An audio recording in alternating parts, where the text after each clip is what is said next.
알프스 산맥은 싱그럽고 아름답고 경이로운 자연 풍광을 자랑합니다. 그래서 전 세계의 많은 방문객들을 끌어들이고 있습니다. 이 알프스 산맥에는 목동들이 있어요. 목동들이 양을 치는데 이 목동들이 대대손손 내려오는 아름다운 전통이 있습니다. 그것은 목동들이 해질 무렵에 큰 소리로 외치는 말입니다. 해가 질 때에 이제 하루를 마칠 때에 이제 산 위에 있는 목동이 산 아래를 향해 이렇게 외칩니다. 주님께서 여기까지 우리를 도우셨습니다. 그 이름을 찬양합시다. 라고 이제 외치면 아래에 있는 목동들이 같이 화답해서 이제 외칩니다. 주님께서 여기까지 우리를 도우셨습니다. 그 이름을 찬양합시다. 라고 외쳐요. 왜 목동들은 이렇게 하루를 마칠 때마다 주님께서 우리를 여기까지 도우셨습니다. 그 이름을 찬양합시다. 라고 이렇게 외칠까요? 목동들의 삶이 매일 반복된 목동의 삶이 하루에도 무슨 일을 만날지 모르는 거죠. 폭우와 폭설을 만날 수도 있고 또 맹수의 공격을 받을 수도 있고 그리고 생각하지 못한 위험을 만날 수 있어요. 그런데 하루를 다 아무 어려움 없이 평안하게 마치니까 하나님께서 우리를 여기까지 지켜주셨다. 이걸 감사하는 마음으로 이제 하나님께 이런 감사의 고백을 드리고 있는 것입니다. 그런데 이것이 알프스 산맥에서 양을 치는 목동만의 고백이겠습니까? 오늘 하나님을 믿는 성도들의 고백이기도 할 것입니다. 그래서 시편 121편 기자는 뭐라고 고백합니까? 내가 산을 향하여 눈을 들리라.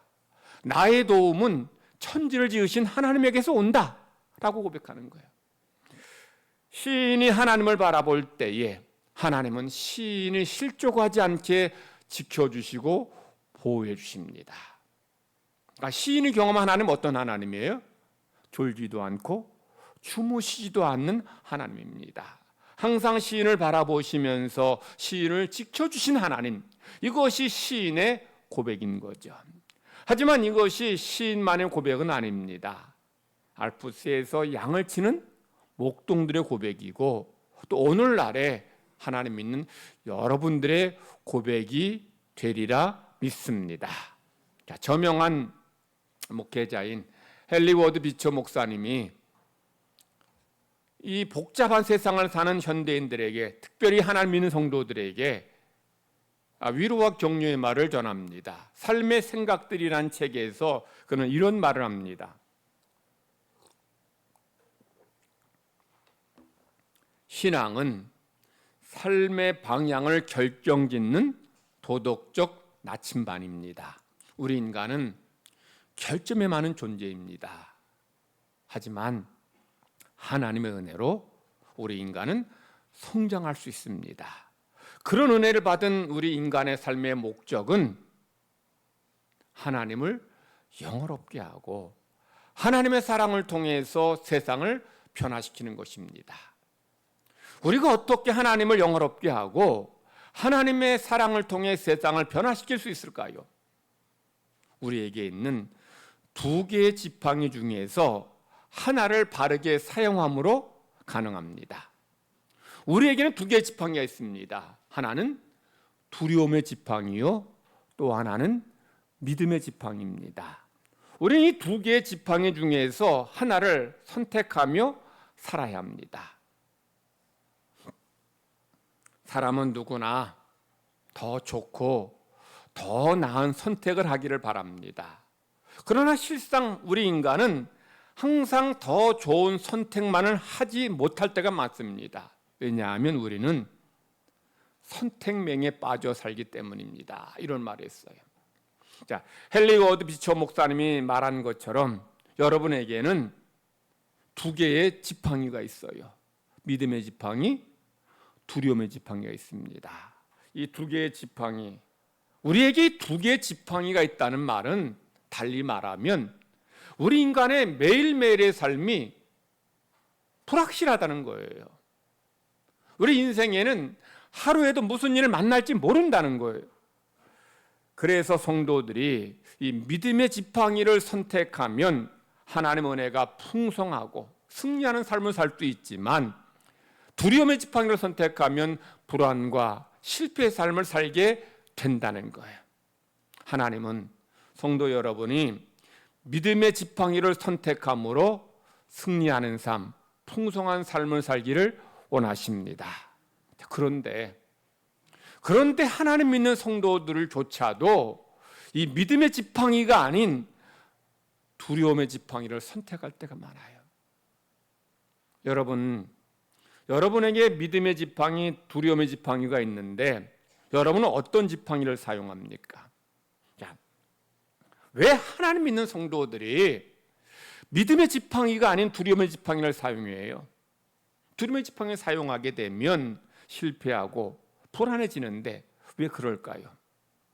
성도들이 하나님 믿는다고 하면서도 하나님의 말씀, 약속을 붙잡지 않고 눈에 보이는 문제와 현실만을 바라보기 때문입니다. 여러분, 하나님 믿죠? 다 믿는데, 그런데 우리가 믿지만 세상을 살아갈 때 이런저런 문제를 만납니다. 경제적인 문제, 질병의 문제, 여러 가지 삶의 문제를 만나요. 이런 문제 만날 때 우리가 그때 이 믿음의 지팡이, 말씀을 의지하고 살 때에 승리하게 되는데, 문제를 바라보면서 두려워하게 되고, 그래서 낙담하게 되고 절망하게 되는 것이 특별한 사람만의 모습. 많은 사람들이 그런 삶을 살아가고 있다는 거예요. 그래서 2025년을 사는 우리들 푸른교회 성도 여러분들이 이 믿음의 지팡이를 선택하고 믿음으로 삶으로 인해서 날마다 승리하시기를 하나님은 간절히 바라십니다. 오늘 하나님 우리에게 주신 말씀은 이 가나안 땅에 들어갈 이스라엘 백성들을 위해서 하나님이 주신 말씀이에요. 하나님은 이 모압 땅에서 요단강만 건너면 가나안 땅입니다. 그곳에서 이 신명기의 말씀을 주셔요. 하나님께서 이 신명기의 말씀을 모압 땅에 있는 이스라엘 백성에 주신 이유는 뭐냐면, 이제 곧 가나안 땅에 들어갈 그들이 가나안 땅에서 잘 살라는 거예요. 잘 사는 게 뭘까요? 돈 많이 벌어 사는 것을 말하는 게 아닙니다. 하나님이 주시는 복을 누리며 사는 것을 말해요. 영혼이 잘됨과 같이 범사가 잘되는 삶을 말하는 거죠. 그래서 모세는 이 가나안 땅에 들어갈 이스라엘 백성들에게 그들이 이제 가나안 땅에서 잘 살기를 바라면서 이 신명기의 말씀을 들려주고 있는 거죠. 자, 모세는 이스라엘 백성이 들어갈 가나안 땅을 두 가지로 묘사하고 있어요. 자, 9절 말씀에서 가나안 땅을 어떤 땅으로 묘사합니까? 우리 9절 한번 자막을 한번 크게 읽어보시기 바랍니다. 시작. 좀 크게 읽어보세요. 시작. 가나안 땅이 어떤 땅이에요? 젖과 꿀이 흐르는 땅. 자, 이스라엘 백성이 들어갈 땅은 젖과 꿀이 흐르는 땅입니다. 그러니까 지금 가나안 땅을 젖과 꿀이 흐르는 땅이라고 말씀하셨다는 것은 그 땅이 그만큼 좋다는 거죠. 그 땅 자체에 젖과 꿀이 흐를 만큼 좋은 땅이라는 것입니다. 두 번째로 가나안 땅이 어떤 땅인지를 12절에서 말씀하고 있습니다. 12절 한번 좀 어떤 땅인지 크게 읽어보시기 바랍니다. 시작.